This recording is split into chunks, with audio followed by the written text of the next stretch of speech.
Hello everybody. In the previous videos, we show you how to install and connect the Trello Workflow app within your agency and test some actions.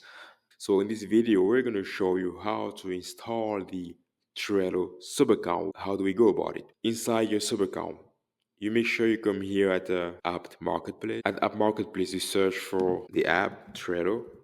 We have Trello. You come here at install and you come down here at allow and install. There's some information required. Remember, we already had those information in our Trello account. But if you forgot, there are some smart cue here giving you the different steps that we follow in order to get all those information, all those keys. But so let's switch to our Trello account. And we have the API key. We copy. We switch back to the sub account. We paste. Now we go look for the token. We come here at token. You scroll down at allow. You have the token. You copy. You switch back and we paste. We're going to continue. Right? Choose, for example, the yearly and unlimited usage. And we confirm complete installation. And you have on install.